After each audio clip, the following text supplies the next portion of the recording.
Are के classes के इस प्लेटफॉर्म में आपका स्वागत है। देखिए अपन ने मोंगे विधि कर ली थी और इसके बाद देखो द्वितीय क्रम के रैखिक आंशिक अवकल समीकरणों का वर्गीकरण। ये तो बहुत आसान है, इसमें कोई बड़ा सॉल्व भी नहीं करना है, कोई कैलकुलेशन नहीं है ज़्यादा।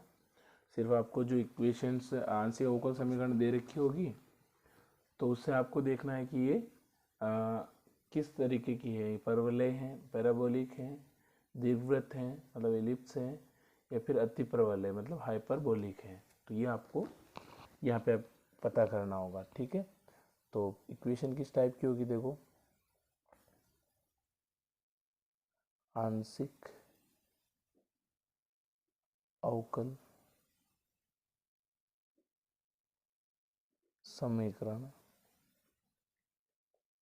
किस टाइप की होगी, R R S S T T plus F of X Y Z P Q equal to 0। इस टाइप की कोई इक्वेशन होगी तो यहाँ से अपन क्या करेंगे, कैपिटल आर स्मॉल एस, जहाँ लिख देता हूँ यहाँ पे, जहाँ आर एस सारे कैपिटल तथा टी टी एक्स व वाई की सतत फलन है, ठीक है। यहाँ पे कोई भी एक्स वाई के कोई आर एस टी जो है एक्स वाई के सतत फलन होंगे जिनकी सतत आंशिक अवकलज भी है, ठीक है। और आर एस टी के सामान्य अर्थ है, सामान्य मतलब जो आपको बता रखा है सामान्य अर्थ है।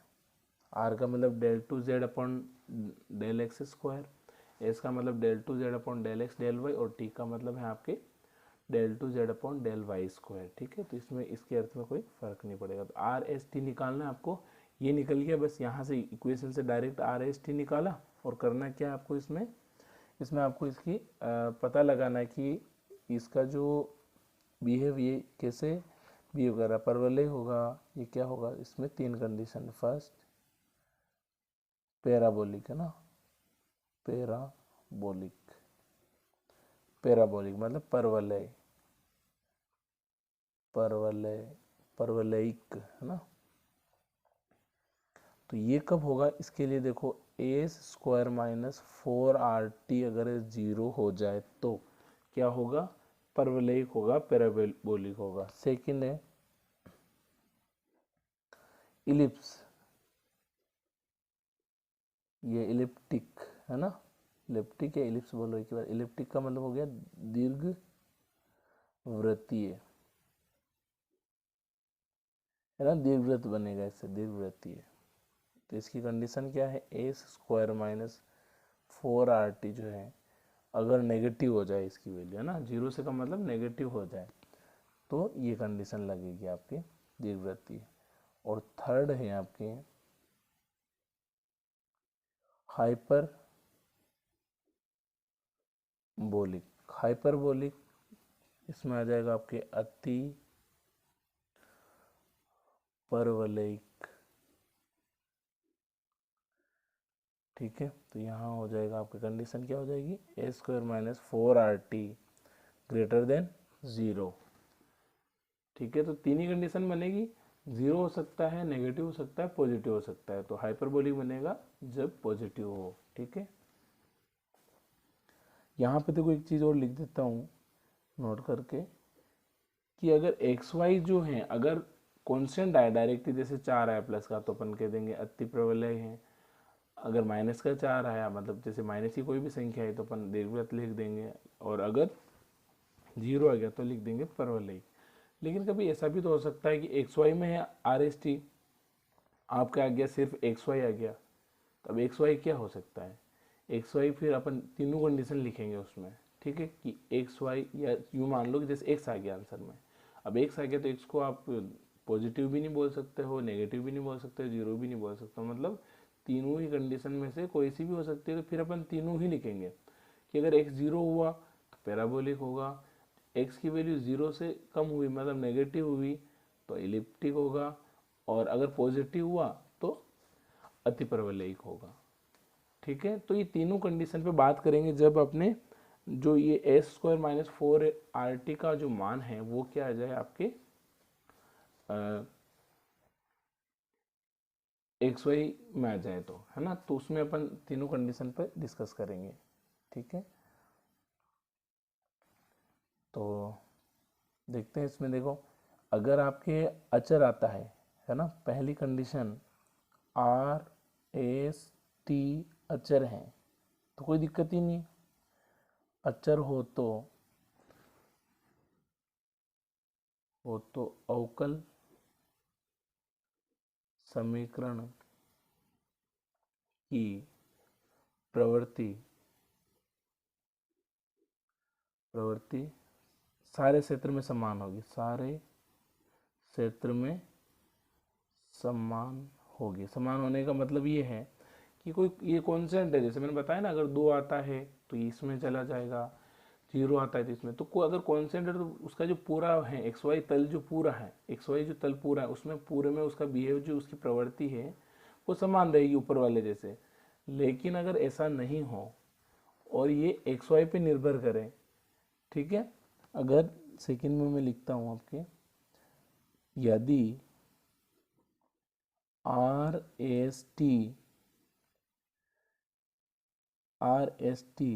क्या हो आपके एक्स तथा वाई के फलन हो तो क्या करेंगे, तो ऐसे क्षेत्र में अपन एक समान नहीं लिख सकते। समान क्षेत्र में इसमें अगर एक्स वाई में कोई आ गया, अभी मैं एग्जांपल कराऊंगा आपको, उससे क्लियर हो जाएगा। तो उसमें अगर एक्स वाई आ रहा है तो फिर अपन तीनों पे बात करेंगे, है ना। और अगर वो मतलब जीरो और पॉजिटिव आ रहा है तो दो पे बात कर लेंगे, जीरो और नेगेटिव आ रहा है तो दो पे बात कर लेंगे, और अगर तीनों पे हो रहा है तो तीनों पे बात कर लेंगे। ये भी आपको एग्जांपल से क्लियर हो जाएगा। तो ऐसी कंडीशन है तो वापस वही तरीका रहेगा कि जब आपकी तो एक्स तथा वाई के सभी मानों, है ना, अपन इसमें सारी बात कर लेंगे, नेगेटिव पॉजिटिव और जीरो मानों के लिए। तो इसके लिए वापस तीनों डिस्कस करेंगे। इसमें अगर ये आया तो इसमें तो एक एक ही होगा, है ना, या तो जीरो होगा, पॉजिटिव होगा या नेगेटिव होगा, ये तीनों कंडीशन आ जाएगी।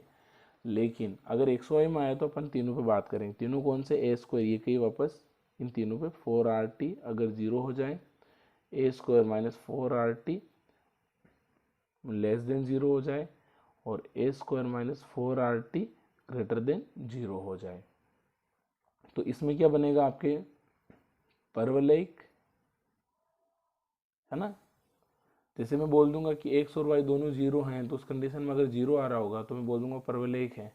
फिर मैं बोलूंगा कि ये एक नेगेटिव है, एक्स नेगेटिव है या फिर वाई नेगेटिव है, तो नेगेटिव आएगी, तो उस कंडीशन में बोलूंगा दीर्घवृत्तीय है। ये बहुत आसान है, दीर्घवृत्तीय। और यहाँ से अगर पॉजिटिव मतलब दोनों ही पॉजिटिव हो जाए या दोनों ही नेगेटिव हो जाए, अगर एक्स वाई है तो इनटू में तो कुछ भी हो सकता है, वो फंक्शन क्या आएगा उस पर डिपेंड करेगा। बाकी अपन जैसे ले रहे एक्स वाई इनटू में आ गया तो मैं कह दूंगा या तो दोनों पॉजिटिव होंगे या दोनों नेगेटिव होंगे, तो दोनों की कंडीशन में जो ए स्क्वायर माइनस 4RT है वो पॉजिटिव आएगा, और ऐसी कंडीशन में बनेगा आपके अति परवलय,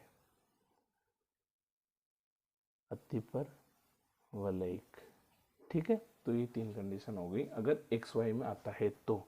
इस सेकंड वाले पॉइंट के लिए है ये। ठीक है, जैसे एग्जांपल देखते हैं, क्या दे रखा है इसमें, एक विमीय तरंग समीकरण। एक, इस पर ध्यान नहीं देना है, ये एक विमीय तरंग समीकरण है ना, तो इसका बिहेव देखना है तो अपने तो RST निकालना है और ए स्क्वायर माइनस 4RT करके देखना है कि क्या बनेगा। तो क्या दे रखी इक्वेशन, del 2z अपॉन del x square equal to del two Z upon del Y square. ठीक है, तो यहाँ से अपन इसको देखते हैं, सिर्फ अपने को क्या निकालना है, कैपिटल आर। तो del two Z upon del, इसका गुणांक कितना है, तो वो आ जाएगा आपके कैपिटल आर इक्वल टू 0।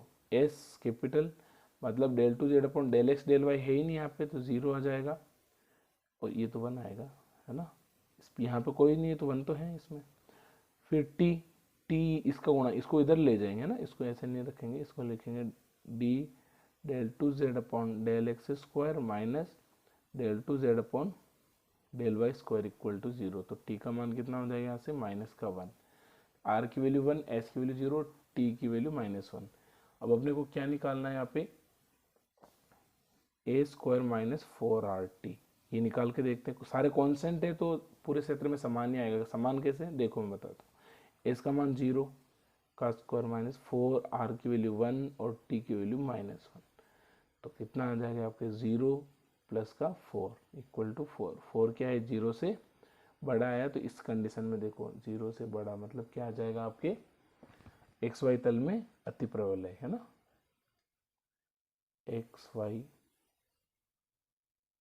तल में अति प्रबल, अति परवलयिक, या अति परवलयिक भी लिख सकते हो, अति परवलयिक समीकरण है। ठीक है, बहुत आसान है, ऐसे छोटे छोटे ही क्वेश्चन है। नेक्स्ट देखें, नेक्स्ट है, इसमें लिख रखा एक विमीय ऊष्मा समीकरण ना, एक विमीय ऊष्मा समीकरण,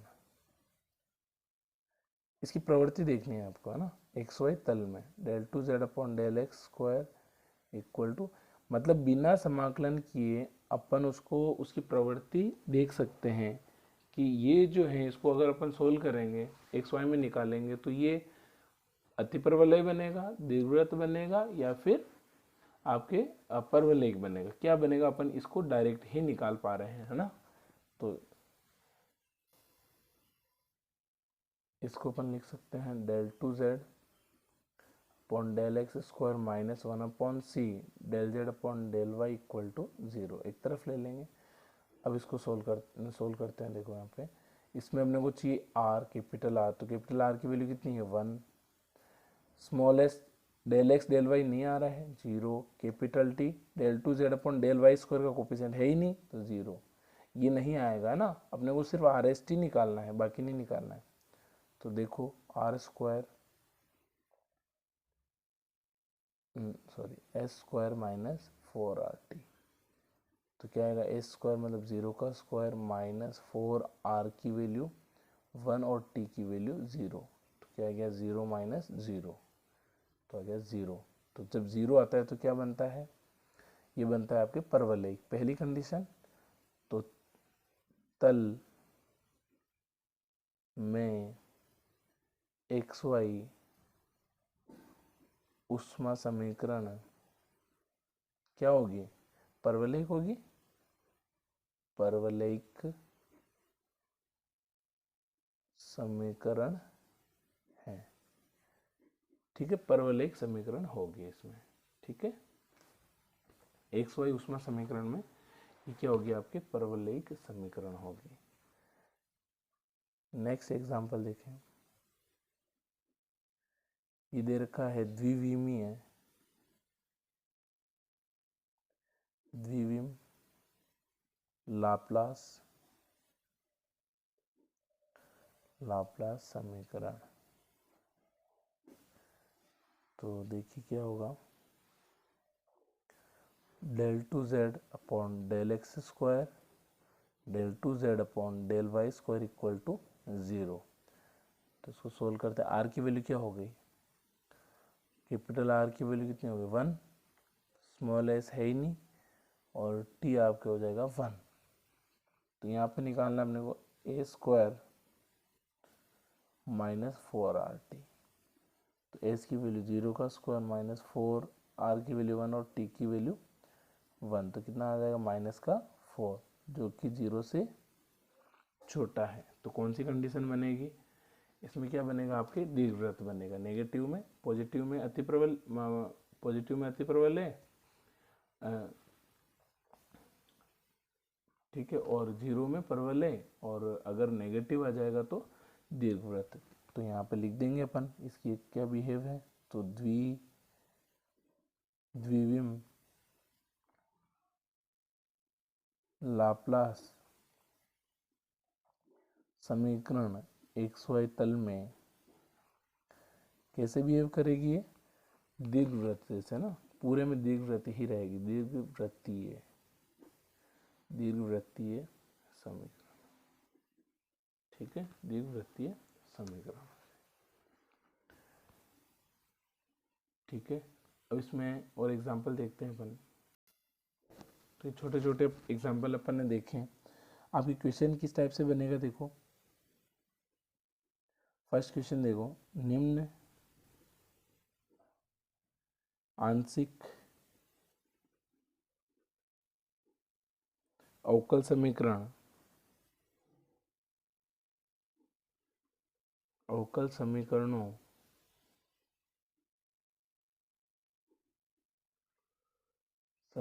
का वर्गीकरण। मतलब नीचे दे रखी है, उनको पता करना है कि ये किस टाइप की प्रवृत्ति है इनमें।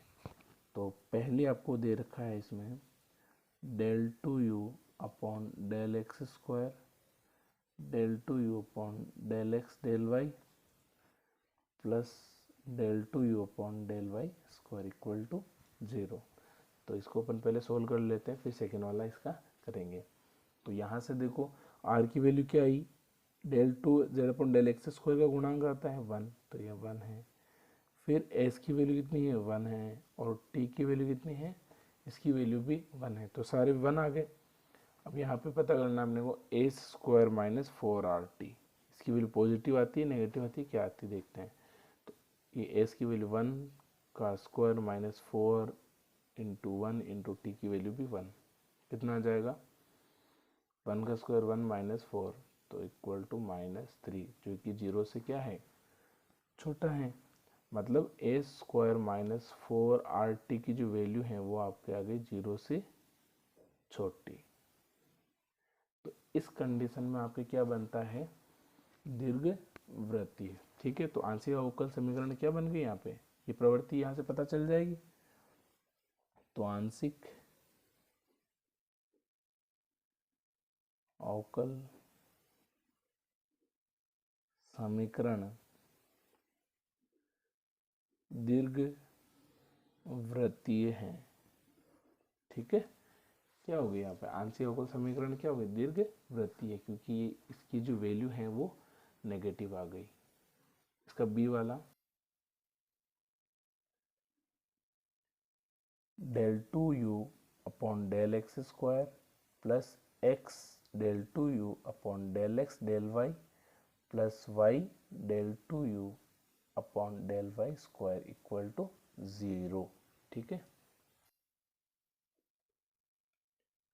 तो यहाँ से r क्या आ जाएगा देखिए, r की वैल्यू 1, h की value del x del y का गुणांक x, और t y del 2 upon del y square का गुणांक, मतलब ये क्या है स्मॉल t, तो कैपिटल T क्या होता है इसका गुणांक है ना, ये स्मॉल s और ये स्मॉल r, तो इसके गुणांक देखने हैं अपने को, तो इसका गुणांक कितना है y है। ठीक है, जो सेकंड कंडीशन की बात कर रहा था ना जिसमें xy आ जाए, ये देखो xy आ रहा है, तो अपन चेक करते हैं। इसमें अपने को निकालना है a स्क्वायर माइनस 4rt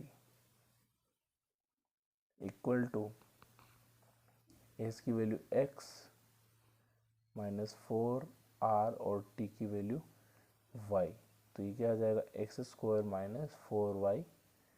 अब इसको अपन नहीं बोल सकते कि ये 0 होगा, पॉजिटिव होगा या फिर नेगेटिव होगा, ये डिपेंड करेगा x और y की वैल्यू पे है ना। तो यहाँ पे अपन क्लियर कुछ भी नहीं बोल सकते, तो इसमें क्या करना पड़ेगा आपको, तीनों की तीनों कंडीशन आपको लेनी पड़ेगी। ठीक है, तो तीनों कंडीशन लेते हैं। फर्स्ट है ना, फर्स्ट ले लेते हैं। इसमें फर्स्ट क्या हो सकती है कि जो है ये जो है अपने पास एक्स स्क्वायर माइनस 4y जो है क्या हो जाए, जीरो हो जाए। जीरो हो जाए मतलब ये जीरो हो जाएगा, है ना, मतलब इसकी कंडीशन क्या है, x square equal to 4y अगर हो जाए तो ऐसी कंडीशन में क्या हो जाएगा आपके ए स्क्वायर माइनस 4RT क्या हो जाएगा, 0 हो जाएगा। और ऐसी कंडीशन में क्या बनेगा आपके पैराबोलिक, पैराबोलिक, है ना, मतलब परवलयिक। अब इसमें देखो तीनों कंडीशन, ये 0 हो गया तो ये आ जाएगा, ये 0 क्योंकि एक्स और वाई 0 हो जाए तो ये कंडीशन बन जाएगी।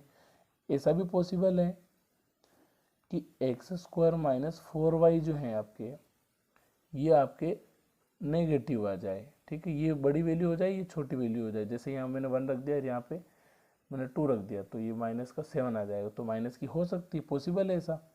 तो ऐसी कंडीशन में क्या होगा, x square less than 4y। अगर ऐसी कंडीशन आती है तो क्या होगा, ए स्क्वायर माइनस 4RT जो है क्या होगा आपके 0 से कम होगा। तो ऐसी कंडीशन में क्या आएगा आपके दीर्घवृत्तीय, है ना, इलिप्स, दीर्घ वृत्तीय,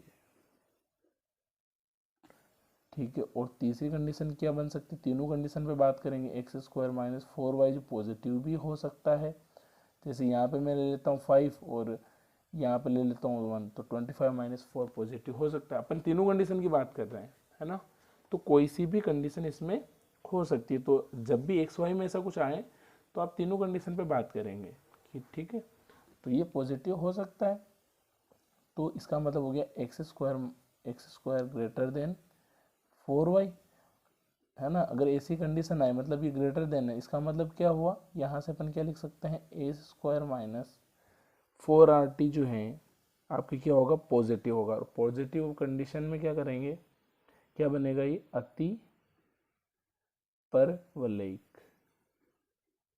ठीक है। तो इसमें तीनों कंडीशन पे बात होगी, हाइपरबोलिक।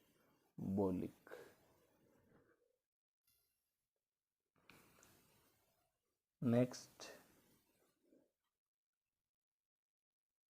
क्वेश्चन देखें, इसमें भी वही है, निम्न आंशिक अवकल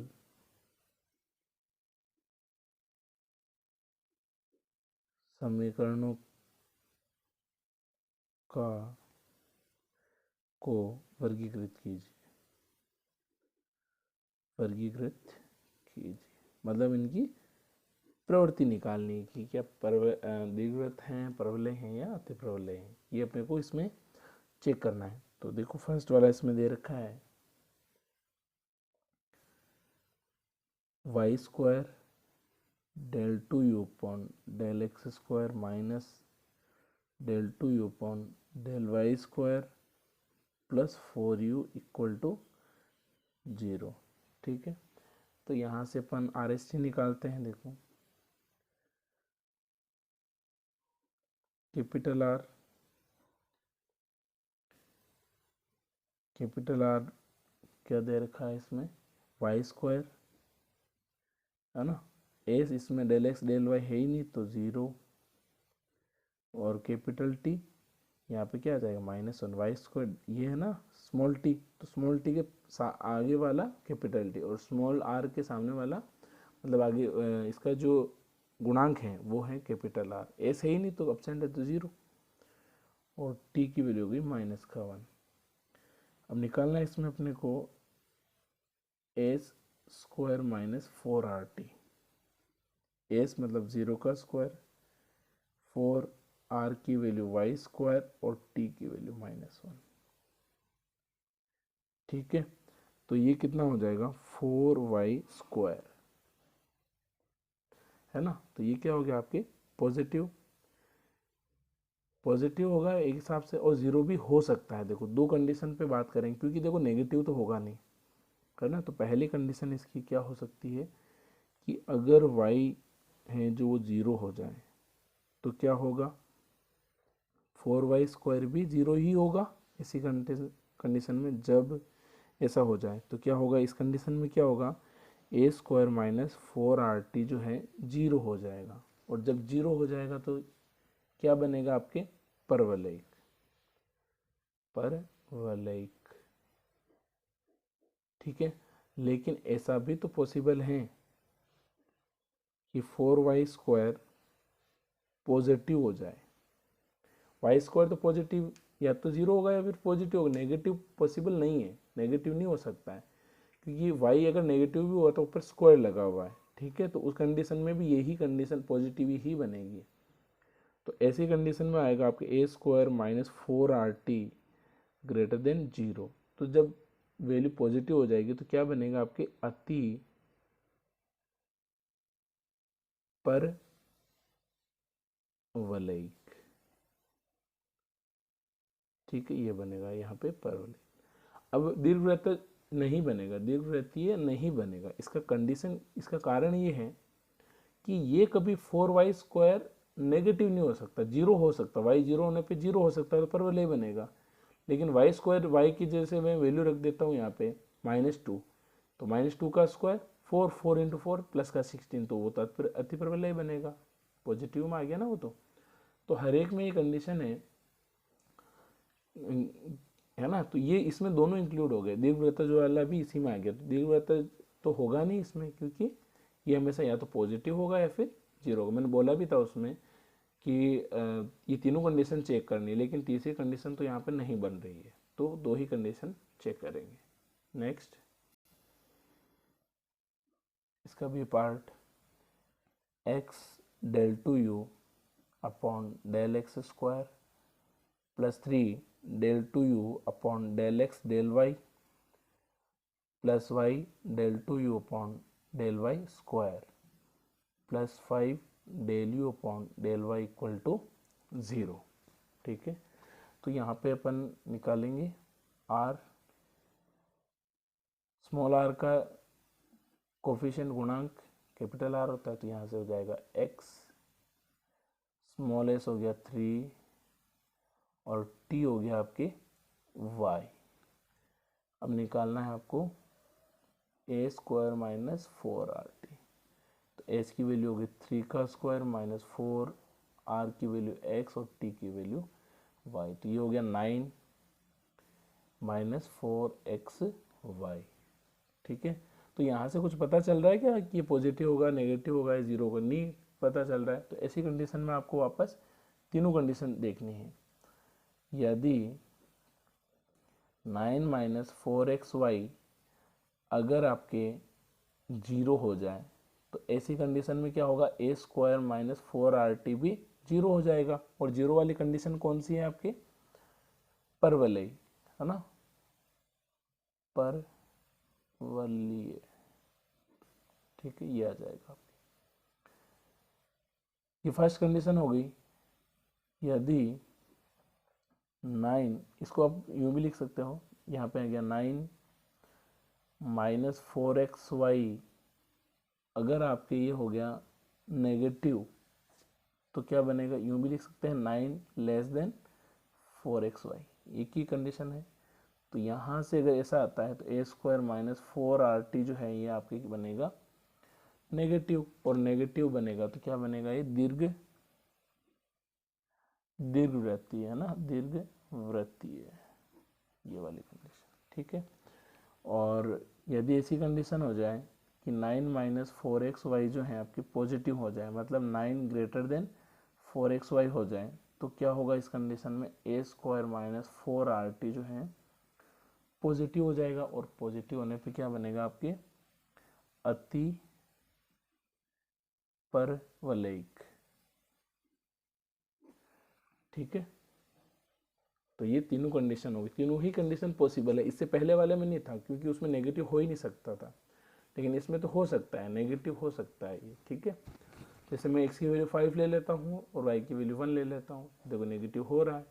लेकिन इससे पहले वाले में आप y की कुछ भी वैल्यू रखते हैं y² में तो पॉजिटिव हो जाती है ना, इसलिए वो कंडीशन अपन नहीं लेंगे नेगेटिव वाली, है ना। तो इसमें तो तीनों कंडीशन पॉसिबल है, 0 भी हो सकता है और नेगेटिव भी हो सकता है और पॉजिटिव भी हो सकता है।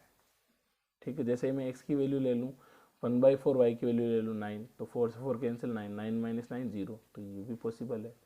ठीक है, तो आप ऐसे वैल्यू रख के भी आप चेक कर सकते हो कि ये पॉजिटिव नेगेटिव, तो तीनों कंडीशन अपन चेक कर लेंगे जब x y में। अगर यहाँ डायरेक्टली 9 आता तो अपन क्या लिखते हैं, डायरेक्टली पॉजिटिव है तो पॉजिटिव होने पे डायरेक्टली लिख देते हैं अतिपरवलयिक।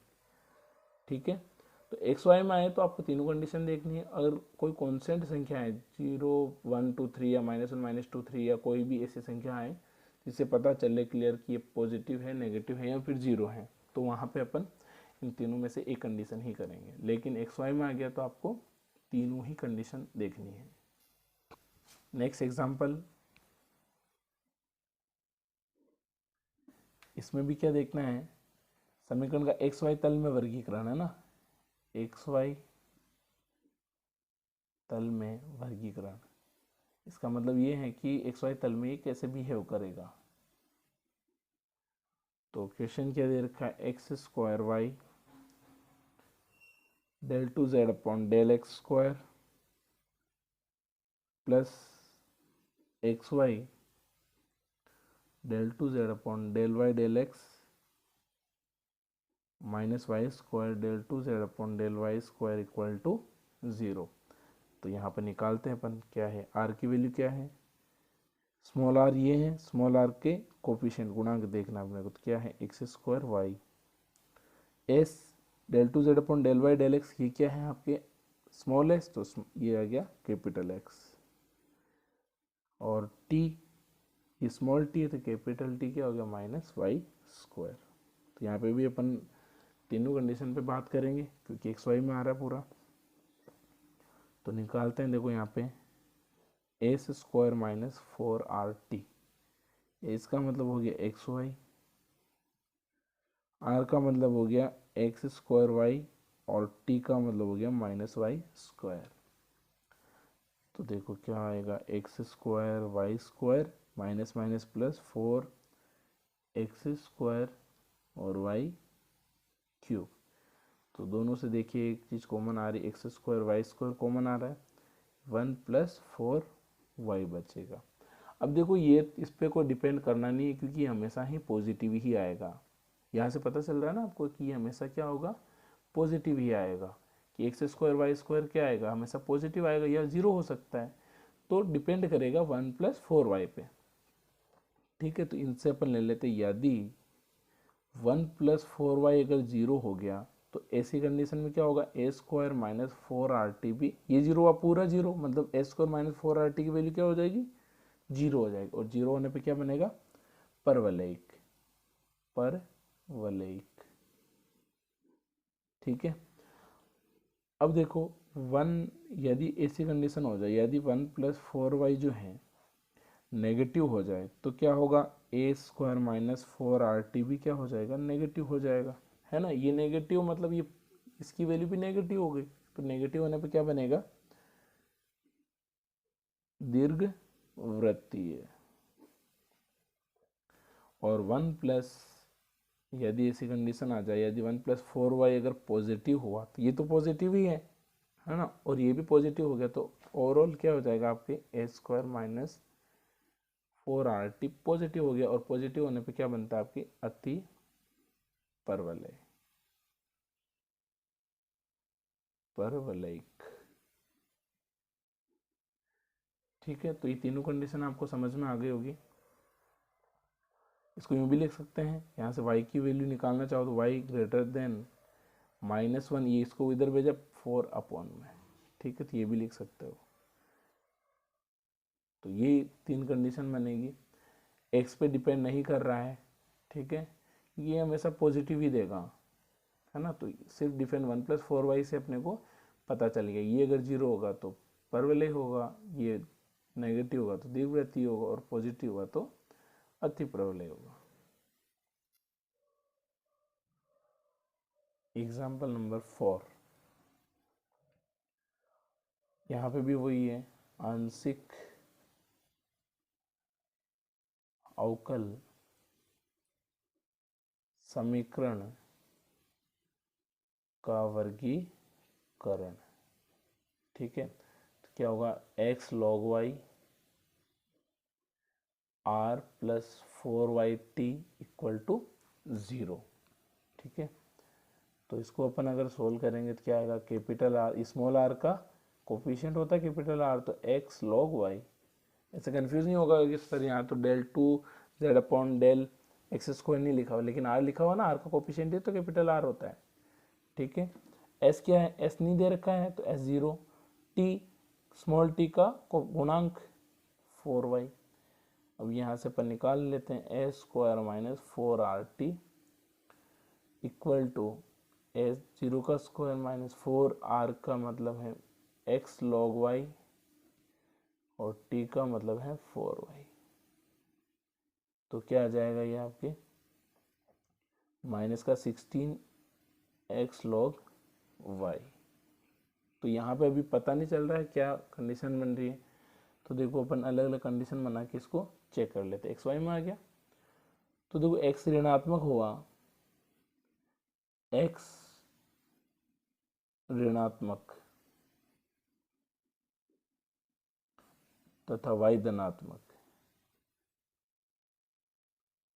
y धनात्मक, तो क्या होगा x ऋणात्मक, x जो है लेस देन जीरो है और y है पॉजिटिव है।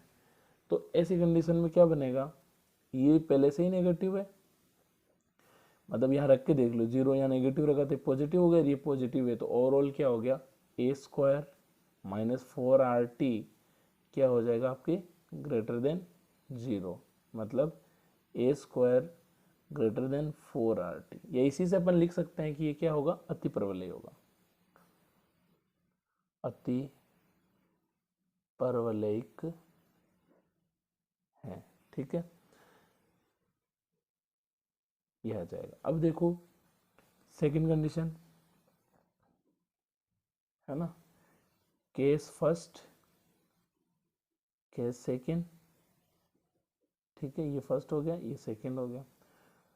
तो केस सेकंड में क्या है, केस सेकंड में ले लेते हैं अपन एक्स तो धनात्मक ले लेते हैं, है ना, एक्स को क्या करते हैं धनात्मक ले लेते हैं, मतलब एक्स धनात्मक, और y को क्या ले लेते हैं अपन, y को भी धनात्मक, y greater than zero, y धनात्मक।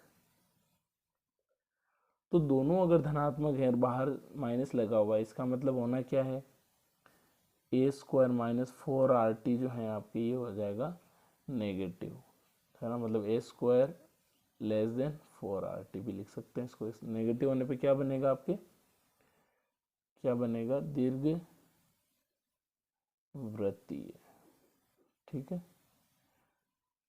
फिर थर्ड कंडीशन, केस थर्ड, तो थर्ड में क्या होगा, देखो आप थर्ड में देखो एक चाहे कुछ भी लो उससे कोई फर्क नहीं पड़ेगा, लेकिन अगर y ऋणात्मक ले लिया मैंने, है ना, y लेस देन जीरो, है ना, y दोनों में मैंने धनात्मक लिया y, तो लेकिन y कहाँ आ रहा है, लॉग के अंदर, लॉग के अंदर पॉसिबल है क्या ऋणात्मक, y ऋणात्मक लॉग के अंदर ये ऋणात्मक एग्जिस्ट ही नहीं करता है ना, विद्यमान ही नहीं होता।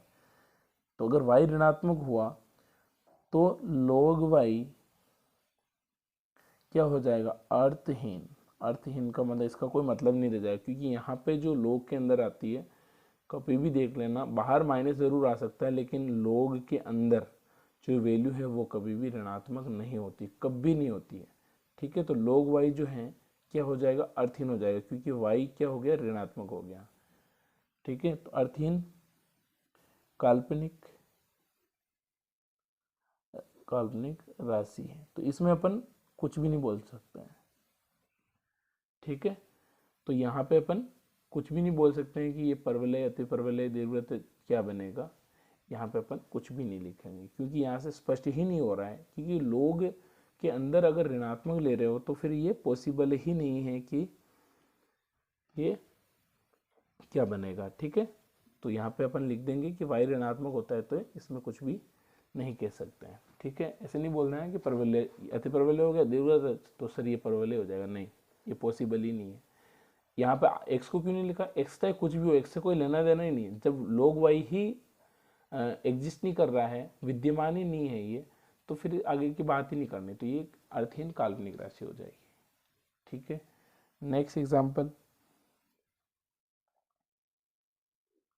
नेक्स्ट, निम्न समीकरण को xy तल के द्वितीय पाद में वर्गीकृत कीजिए। वापस वही अपने को चेक करना है। निम्न समीकरण को, क्वेश्चन इसी टाइप से आएंगे आपके ना।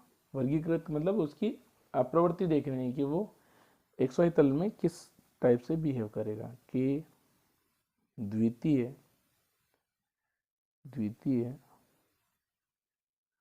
पाद में वर्गीकृत। अब देखो इसने अलग केस बना दिए। द्वितीय पाद मतलब द्वितीय चतुर्थांश में आपको देखना है वर्गीकरण। बाकी तो अपन चारों पे बात करते हैं, लेकिन इसमें सिर्फ कौन सा केस दे दिया? द्वितीय पाद का मतलब क्या हो गया? जिसमें एक्स द्वितीय पाद में, है ना। अवकल समीकरण आपको दे रखी है √y² plus x² uxx plus 2x minus y uxy plus √y² plus x² vyy equal to 0। ठीक है, तो v नहीं होगा, ये u ही होगा, क्योंकि सारा u में चल रहा है तो u में ही आएगा। ठीक है, अब यहाँ पे देखो RST निकालते हैं। R क्या है? ये होगा √y² प्लस x²। S हो जाएगा आपके ये वाला xy का ना, तो 2 ब्रैकेट x माइनस y, और t हो जाएगा आपके √y² प्लस x²। ठीक है, तो यहाँ से अपन निकालते हैं a² माइनस 4RT। तो s की वैल्यू क्या हो जाएगी? 2x माइनस वाई का स्क्वायर माइनस 4r की वैल्यू √y² प्लस x², और t की value y² plus x²। Solve करते हैं इसको। ये तो हो गया 4x² plus y² minus 2xy, square खोल लिया इसका, माइनस 4, और ये हो जाएगा रूट हट जाएगा इसका y² plus x², same value है इसमें। तो ये हो जाएगा 4x² plus 4y² minus 8xy minus 4y² minus 4x²। तो x² वाली टर्म सारी क्या हो जाएगी? ये कैंसिल, ये कैंसिल, ये कैंसिल, ये कैंसिल। तो क्या आ गया आपके? a² माइनस 4RT जो आ गया माइनस की 8xy। ठीक है, तो ये आ गया। तो अपन इस पे बात करते हैं। अब इसमें बोला क्या है कि द्वितीय पाद बोला है, तो सेकंड क्वाड्रेंट में देखना है। तो अपने पास a² माइनस 4RT, तो अपने पास ये आ गया माइनस का 8xy। ठीक है, अब अपन बात करते हैं। अब लिखा है, क्वेश्चन में लिखा है कि द्वितीय पाद में, मतलब द्वितीय पाद में मतलब सेकंड चतुर्थांश में, तो सेकंड चतुर्थांश में x क्या होता है बताओ? सेकंड चतुर्थांश ये देख लो, छोटा सा बना लेता हूँ। इसमें दोनों पॉजिटिव होते हैं, इसमें नेगेटिव और पॉजिटिव होते हैं, यहाँ पे दोनों नेगेटिव होते हैं, यहाँ पे पॉजिटिव और नेगेटिव होते हैं। ठीक है, तो द्वितीय में क्या होगा? x तो क्या हो जाएगा? ऋणात्मक, है ना, x ऋणात्मक। यहाँ पे क्वेश्चन में उल्टा लिखा हुआ है, इसका ध्यान रखें, प्रिंटिंग मिस्टेक है। x धनात्मक लिख रखा है और y ऋणात्मक, पॉसिबल ही नहीं। द्वितीय पाद तो ये रहा, द्वितीय में क्या होगा? x तो ऋणात्मक होगा तथा y धनात्मक होगा। ठीक है, ये द्वितीय पाद है, तो x ऋणात्मक और y धनात्मक। तो ऐसी कंडीशन में देखो क्या होगा, क्या बनेगा? ये a² माइनस 4RT जो है क्या बन जाएगा आपके? Minus 8xy। तो ये पॉजिटिव, ये नेगेटिव, नेगेटिव नेगेटिव क्या हो जाए? मतलब ये नेगेटिव, तो नेगेटिव नेगेटिव पॉजिटिव हो जाएगा। ठीक है, अगर ऐसी कंडीशन है x जो है नेगेटिव और y जो है पॉजिटिव है, तो क्या बनेगा ये चीज़? माइनस 8xy जो है आपके, ये बन जाएगा आपके पॉजिटिव इस कंडीशन में। ठीक है, तो a² माइनस 4RT आ गया आपके पॉजिटिव। ठीक है, पॉजिटिव का मतलब a² minus 4RT greater than 0। तो ये तीसरी कंडीशन बन रही है पॉजिटिव वाली। तो ये होगा आपकी अति परवलयिक है। ठीक है, तो ये जो अवकल समीकरण दे रखे हैं क्या होगी आपके अति परवलयिक होगी। इसने केस लगा दिया इसलिए। बाकी देखो अगर यहाँ पे सेकंड चतुर्थांश नहीं बोलता तो अपन तीनों केस पे बात करते, फिर परवलयिक के लिए अपन एक बार दोनों को प्लस में लेते, एक बार माइनस में लेते, है ना। इन दोनों केस में सेम बनता है ना, इन दोनों केस में सेम ही यही बनता अति परवलय, और इन दोनों केस में भी सेम बनता। ठीक है, क्योंकि एक्स वाई इन टू में है तो माइनस माइनस भी प्लस हो जाता है, और बाहर माइनस है तो प्लस वाली कंडीशन। तो इन दोनों में सेम और इन दोनों में सेम वैल्यू बनती है। ठीक है, नेक्स्ट क्वेश्चन। हमने आंशिक अवकल समीकरणों है ना, दो दे रखे का वर्गीकरण कीजिए।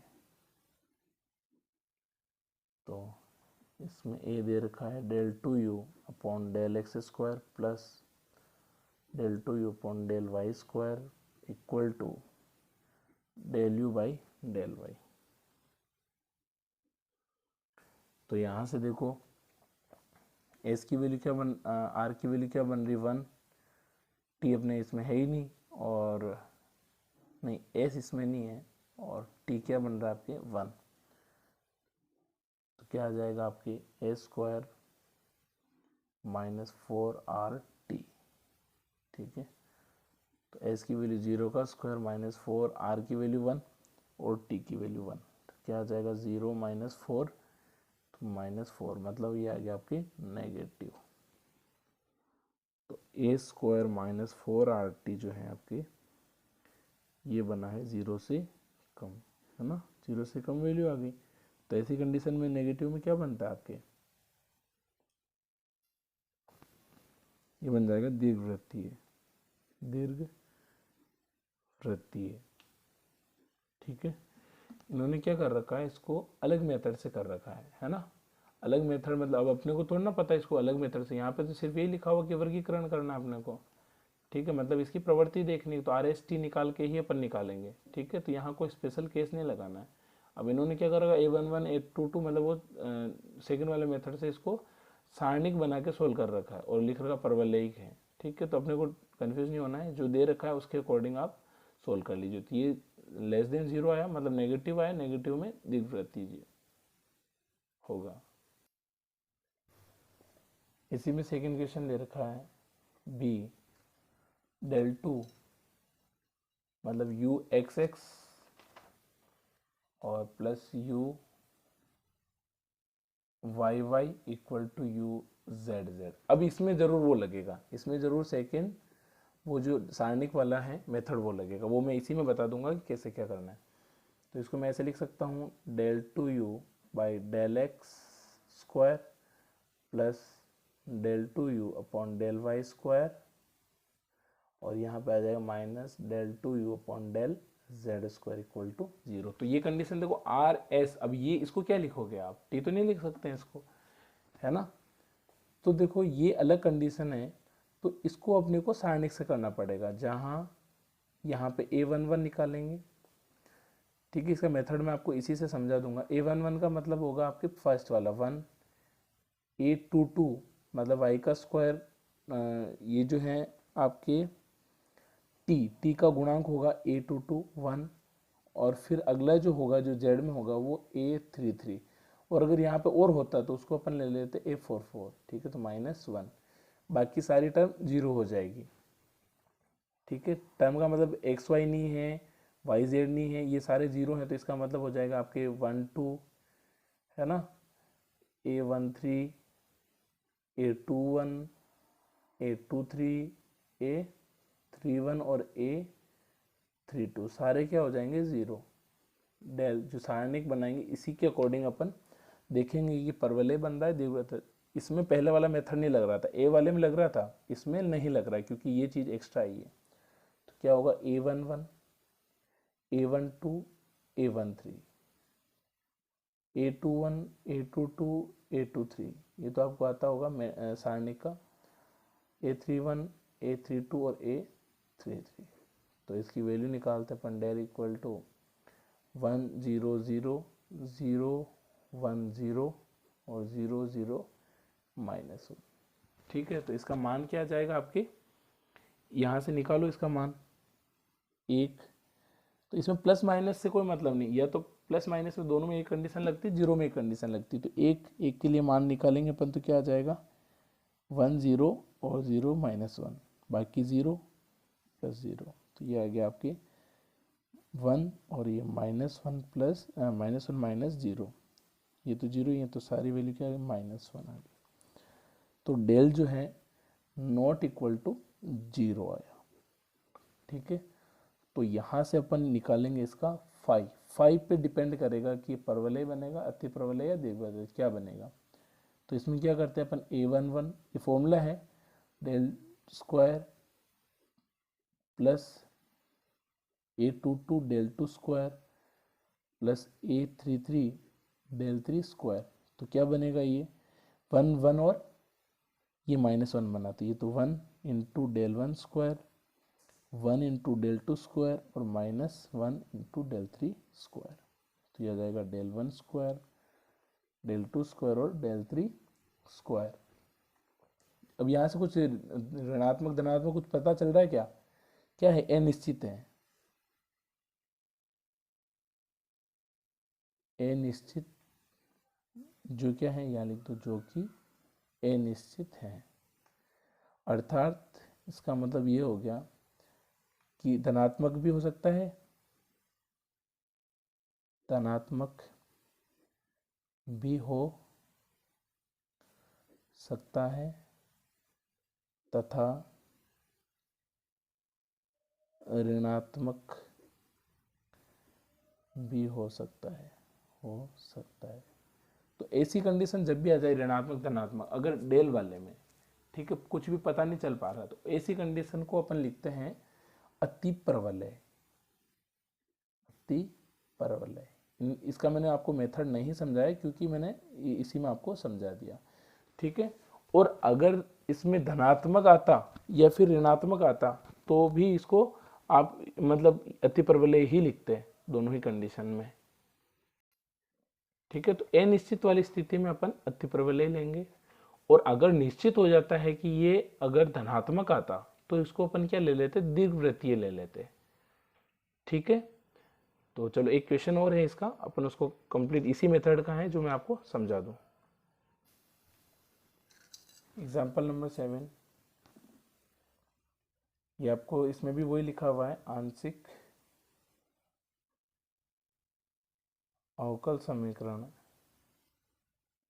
का वर्गीकरण। ये कब लेना है आपको पता चल जाएगा, अगर z भी आ जाए इसमें, है ना, तो लेना है। बाकी अगर RST निकल रहा है तीनों ही और उससे हो रहा है तो उससे करें पहले, ठीक है, नहीं तो फिर इससे करना है। UXX UYY UZZ, ये आ गया, मतलब आपको सारणिक से ही करना है, 2UXY प्लस 2UYZ। ठीक है, इसको सोल्व करते हैं, तो A11 क्या आ गया आपके 1 आ गया, A12 आ गया -2, है ना, यहाँ से इसको इधर लाएंगे ना तो -2 हो जाएगा, XY को लिखते हैं 1 2, है ना, 1 1 2, X को 1 Y को 2 काउंट करके चलना है। ठीक है, और Z को 3 में। ठीक है, फिर आपके आ जाएगा A13 तो है ही नहीं, मतलब XZ है क्या, कहीं नहीं है, तो 0। ठीक है, और फिर A21 नंबर वाइज ही चलो आप, A21 का मतलब 2 का मतलब क्या, Y और X, YX है क्या इसमें, नहीं है, 0। A22 मतलब YY कितना आ रहा है, 2 आ जाएगा इसमें। A23 2 मतलब YZ आ रहा है, तो ये इधर आएगा तो क्या आ जाएगा -2। और A31 A32 और A33 ये और निकालना है अपने को। तो A31 का मतलब देख लो है क्या, इसमें है ही नहीं, मतलब ZX नहीं है, 0। 32 का मतलब क्या हो गया, 3 का मतलब Z और 2 का मतलब Y, तो YZ ये है क्या आपके पास इसमें नहीं है, तो ये भी आपके 0 हो जाए। A33 मतलब ZZ आ रहा है 1। इसको इधर ला के फिर निकालना है ये चीज़, ठीक है। तो डेल 0 नहीं आना चाहिए, बस A11 A12 A13 21 22 23 31 32 33। तो यहाँ पर आ जाएगी, ये की वैल्यू रखनी है तो 1 - 2 0 0 2 - 2 0 0 1। वैल्यू निकाल के देख लेते हैं, 0 तो नहीं आ रहा है। 1 की वैल्यू निकाली, इसको इससे इंटू करेंगे 2, इसको इससे किया तो +0 माइनस माइनस +2, इसको इससे करेंगे 0, इसको इससे करेंगे तो 0 +0, और इसको इससे किया 0 - 0। तो कितना आ जाएगा डेल, ये आ जाएगा 2, जो कि 0 नहीं है, 0 नहीं होना चाहिए, ठीक है। बाकी अब फाई निकालेंगे और फाई के अकॉर्डिंग अपन इसको देखेंगे कि ये दीर्घवृत्त बनेगा, अतिप्रवलय बनेगा या क्या बनेगा। तो फाई देखो, फाई क्या होगा, जो जो अपन ने इसमें मान आ रहे हैं उसी को लिख देते हैं, बाकी को नहीं लिखना है।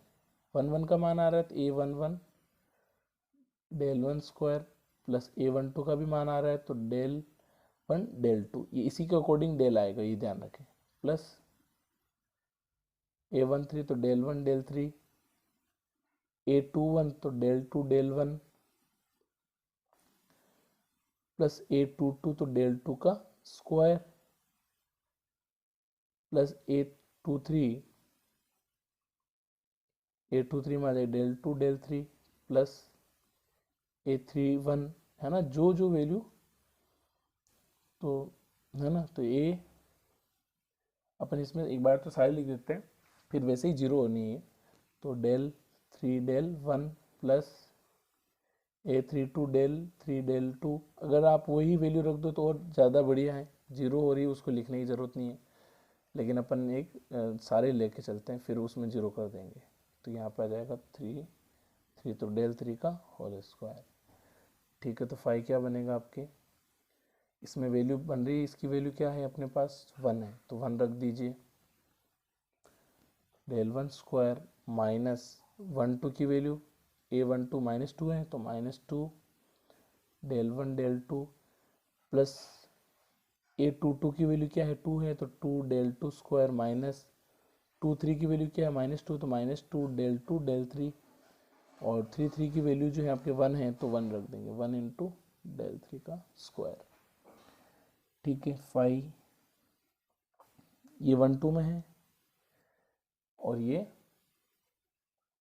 2 3 में है, तो यहाँ पे इसको ब्रेक कर लो, del 1 square -2 del 1 del 2 plus del 2 square, और प्लस इसको अलग लिख देते हैं डेल 2 स्क्वायर, इसको मैंने तोड़ दिया, -2 del 2 del 3 plus del 3 square. तो यहाँ से प्लस माइनस का आइडिया हो जाएगा अपने को। फाई इक्वल टू ये क्या बनेगा, डेल 1 माइनस डेल 2 का whole square plus del 2 minus del 3 का होल स्क्वायर। या तो ये 0 होगा या फिर पॉजिटिव होगा, यहाँ से, है ना, निश्चिंत हो गया ये, ठीक है। तो यहाँ से पता क्या चल रहा है, यहाँ से पता चल रहा है कि निश्चित ये सभी क्या होंगे, यहाँ पे क्या होगा, ये हमेशा पॉजिटिव होगा या फिर 0 भी हो सकता है। तो यहाँ पे क्या हो जाएगा, आपके निश्चित धनात्मक है, ठीक है।